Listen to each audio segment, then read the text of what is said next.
আজকে মুখ্যমন্ত্রী সাংবাদিক বৈঠক করে দুদিন আগে ঘোষণা করেছেন যে নতুন পরীক্ষা হবে।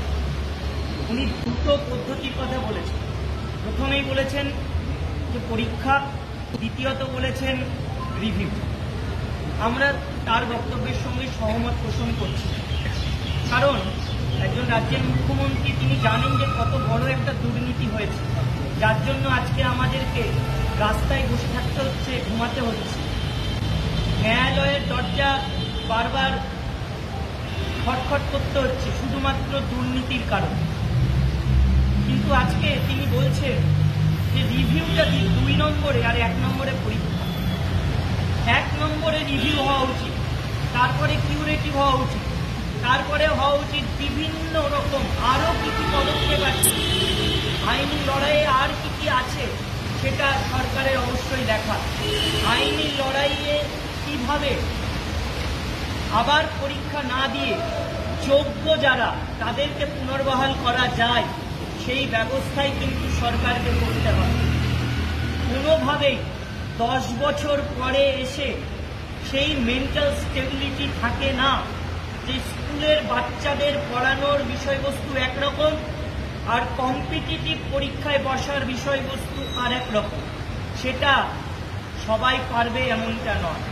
কারোর বয়স বেড়েছে, কেউ হার্টের রোগে আক্রান্ত, অনেকেই আছেন যারা প্রেগনেন্ট ম্যাডাম রয়েছেন, অনেকেই আছেন ব্রেন স্ট্রোকে আক্রান্ত। তারা কি করে পরীক্ষা দেবে?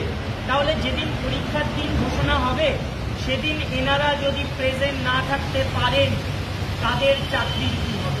তার দায় কে নেবে? আমরা দেখতে পাচ্ছি মুখ্যমন্ত্রী বলছেন যে যারা চাকরির পরীক্ষায় বসতে পারবে না, যাদের টাকা ফেরত দেওয়ার কথা বলা হয়েছে, তাদেরকে নাকি অন্য ডিপার্টমেন্টে চাকরি দেওয়া হবে। মানে ভাবুন তো, যারা দুর্নীতির সাথে জড়িত তাদের একটা নিশ্চয়তা এলো, আর আমরা যারা যোগ্য আমরা সেই অনিশ্চয়তার অন্ধকারেই থাকলাম যে পরীক্ষা দেব, কার হবে কার হবে না এটার কোনো ঠিক নেই।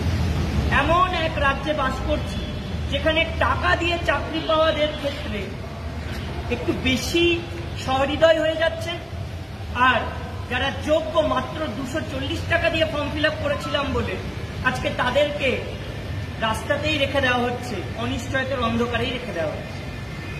আমরা এর বিরুদ্ধে আগামীকাল 30শে মে শুক্রবার শিয়ালদা থেকে একটা মহা মিছিল করব।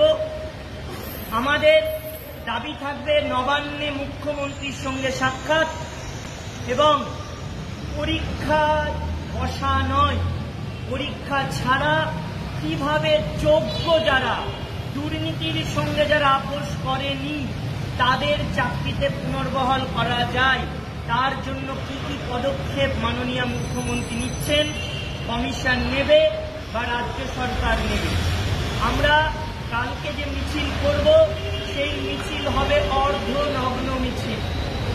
শিক্ষক শিক্ষিকা শিক্ষাকর্মীরা তারা অর্ধনগ্ন অবস্থায় মিছিল করবে। তার একটাই কারণ যে আজকে সরকারি দুর্নীতি, কমিশন পর্ষদের দুর্নীতি, তারা এই শিক্ষা ব্যবস্থাকে এবং আমাদের যোগ্য চাকরিহারাদেরকে আজকে নগ্ন করে ছেড়ে দিয়েছে। এবং এই বিচার ব্যবস্থা যেখানে আমরা বিচার পাওয়ার জন্য যাই সেই ন্যায্য বিচার আমরা পাইনি, তাই তারাও আমাদেরকে সেই নগ্ন হওয়ার পথেই এগিয়ে দিয়েছেন। তাই জন্য আমরা অর্ধনগ্ন মিছিল করব।